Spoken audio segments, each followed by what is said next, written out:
Bu Antita, terima kasih dokter, semoga dengan rutin. Oke, oke. Iketut Payun Astapa, selamat pagi dok, saya orang tua Ananta. Ini yang tak tunggu-tunggu sudah lama sekalian 2 orang itu. Oke. Perkembangannya bagus selama ini, tapi masih sering minta main HP. Baik ya dok caranya biar tidak main HP lagi. Terima kasih dok. Supaya nggak main HP lagi, HP-nya dikasih ke saya semua. Jadi kan nggak punya HP. Kalau nggak punya HP kan nggak bisa main HP. Nggak Bu, ya. Kalau akan saya buat program non biomedis. Ya, jadi ini bukan lagi terapi biomedis, tapi non biomedis, yaitu kita ajarkan. Jadi kita mulai mendisiplinkan anak supaya tidak main HP. Jadi kita mulai mengajarkan anak, ya, mulai mendisiplinkan anak. Ini mungkin nanti sesinya nanti saya kasih ke Ibu Mingve kalau seperti cara ngajarin, cara apa ya. Itu kan sebenarnya nggak cuma HP ya, ada anak-anak tertentu yang cuma maunya yang ini aja atau yang itu aja ya, mirip lah ya. Oke.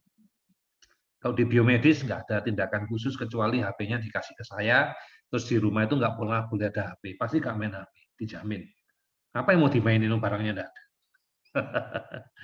Ya, ini saya lagi. Wah dokter, saya suka senam di aplikasi olahraga di HP saya. Bisa beberapa gerakan persis pula, karena mulai seneng HP-an akhirnya saya uninstall.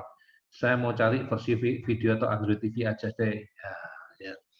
Jadi ini salah satu dari orang tua ini pas pertanyaan HP, satunya jawabnya HP juga ya.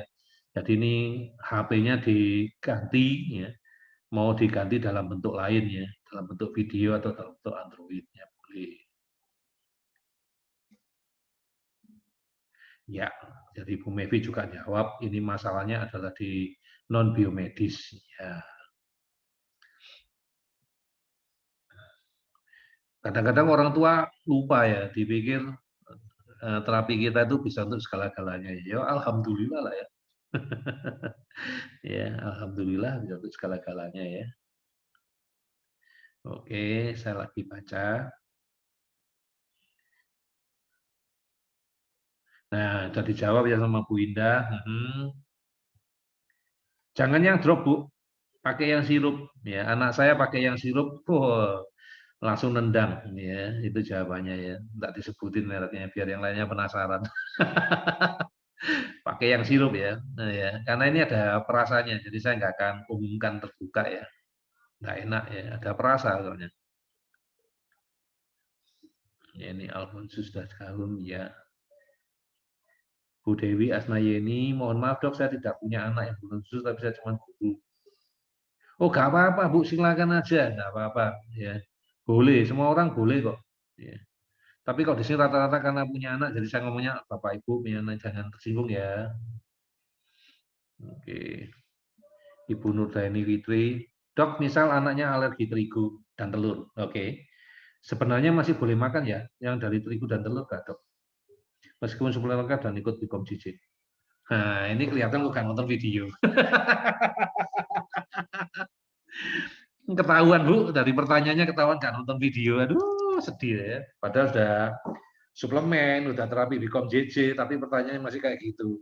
Ngotot, dok, dan nonton video, nontonnya kayak lagi Bu, kurang nontonnya. Bu, aku balik tanya nih, balik nanya ya. Kalau di tempat kita, ya, di protokolnya kita, anaknya nggak perlu diet. Nggak perlu diet, enggak. Artinya anak kita masih tetap boleh makan nggak? Nah, ya jawabannya itu ya.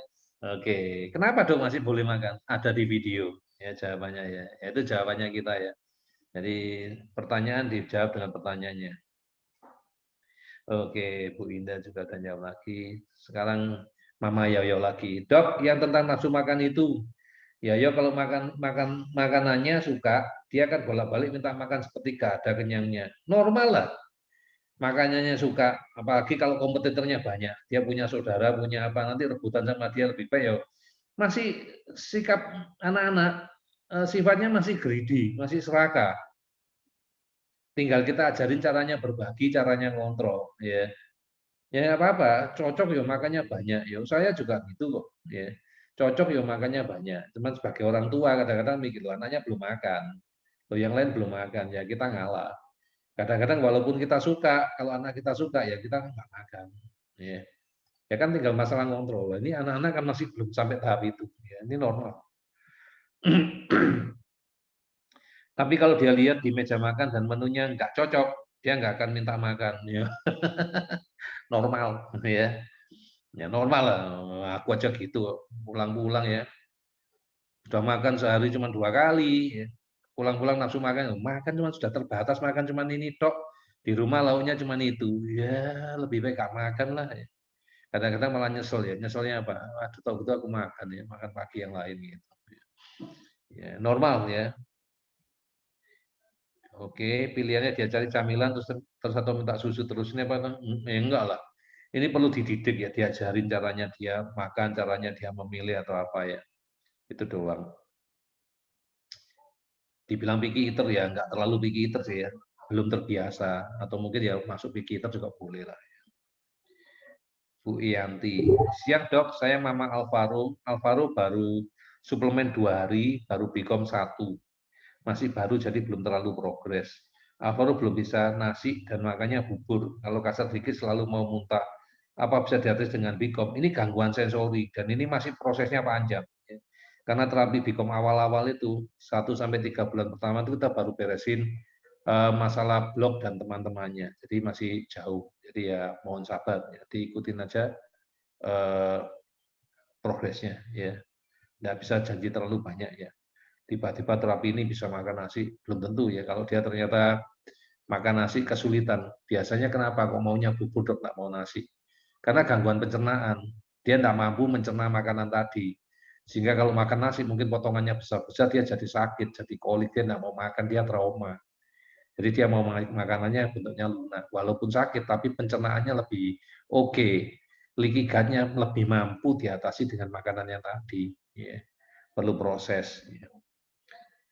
Walaupun nanti sudah nggak alergi lagi, sudah diterapi dengan enzim, sudah bisa, kita masih punya kendala lagi kalau anak-anak ini ternyata bermasalah dengan alerginya, menimbulkan sakit atau kolik, ya, nyeri perut atau kolik, ini pasti trauma. Ya.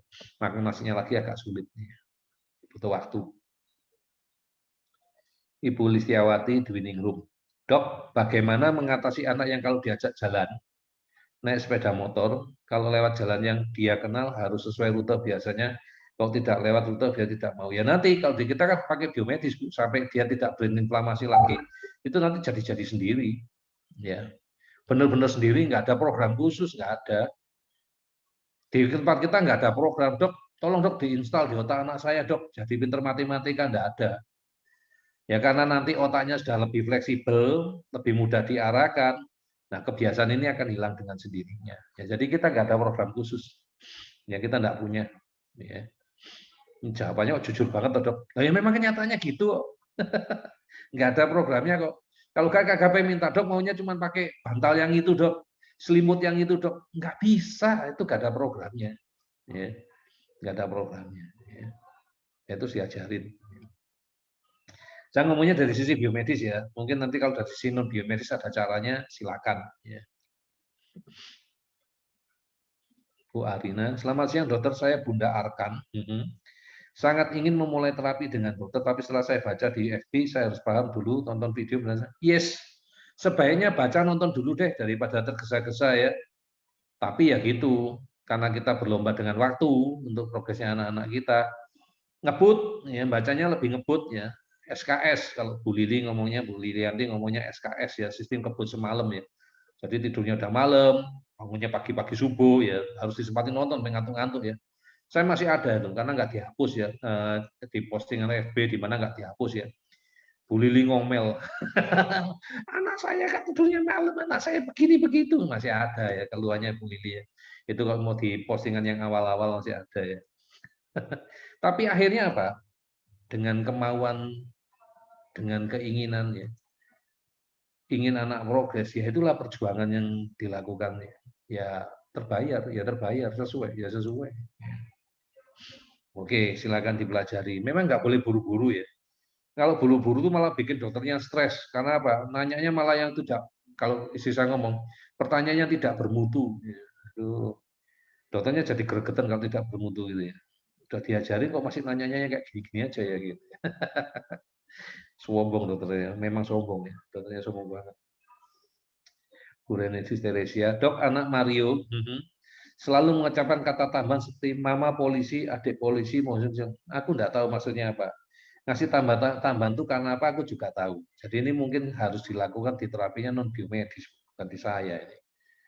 Karena nanti dok tolong dok diterapi dikasih tambahan dok di terapinya nanti setelah PBK dikasih setengah tip X dok. Maksudnya biar ngomongnya nggak ada polisinya dok, cuman mama terus tip X, adik tip X, enggak lah, nggak ada kita ya.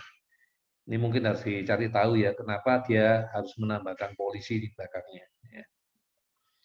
Apakah dia tuh sangat terobsesi sama polisi? Ya, oke, ya saya nggak tahu. Oke, kita baca lagi dari Bu Ivon.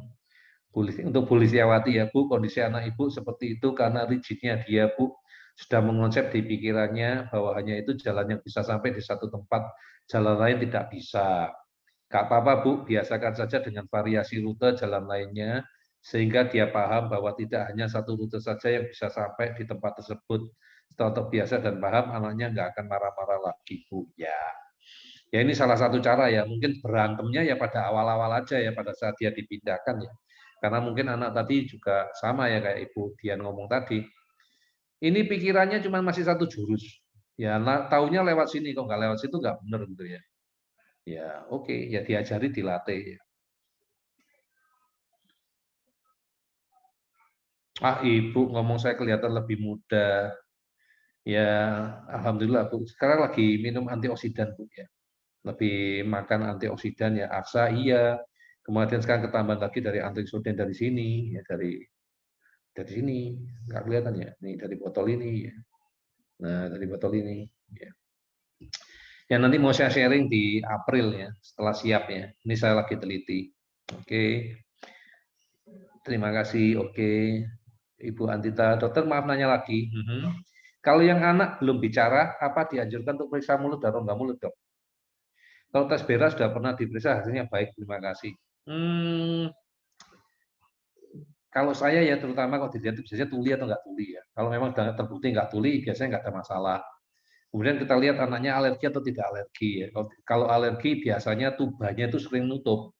Kalau tubuhnya sering nutup, artinya anaknya itu sering tuli, ya. Tuli. Ya. Jadi kadang-kadang nggak mendengarkan ya. Ya kayak kita naik pesawat terbang ya, atau kita flu tiba-tiba kita jadi tuli ya kayak gitu itu orang alergi.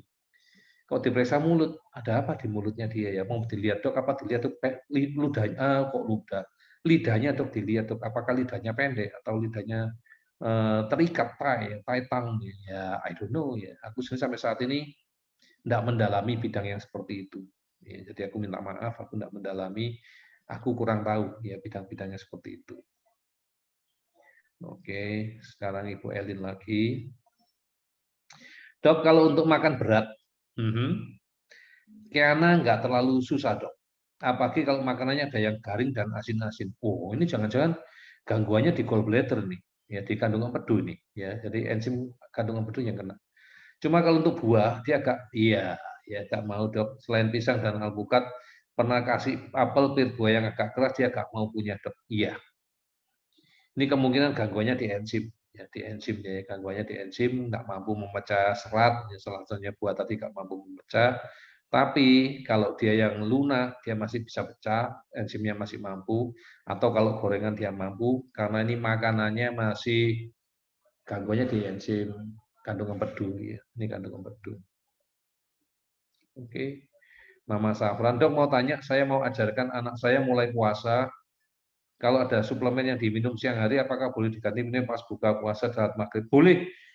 Jadi penggunaan suplemennya bagi yang puasa itu disesuaikan seperti kalau orang ya puasa normal itu, kalau minum obat puasa. Dok, kalau yang jatahnya pagi ya diminumnya subuh, ya subuh waktu dia sahur ya. Kok sahur ya? Iya sahur ya, pagi sahur ya. Nanti kalau kalau yang maghrib buka ya, disesuaikan jamnya ya. Selalu harus ingat konsepnya. Setiap kali ada makanan harus ada yang mecah makanan. Ya, yang mecah makanan apa ya? Waktu dia makan nyemil ya dikasih. Kalau dia nggak makan ya nggak usah dikasih. Ya. Selalu ingat konsepnya dan itu semua sudah diajarkan di video. Ya. Diajarkan, disaringkan di video. Ini lagi Kiana. Kiana juga suka kadang buka celana dok. Dengan pegang itunya. Dan kalau pipis dia suka injek-injek airnya dimainin gitu. Hati-hati. Laki-laki dicek sudah sunat atau belum ya. Ini laki atau perempuan ya, aku sembarangan ya. Karena aku lupa. Laki atau perempuan lupa. Kalau laki-laki dilihat sudah sunat atau belum. Kalau wanita juga dilihat sih ada tanda-tanda infeksi atau tidak ya. Sama ya. Suka injek-injek airnya dimainin itu biasanya harus kita kasih tindakan ya. Ini perilaku. Ya. Ini perilaku. Oke.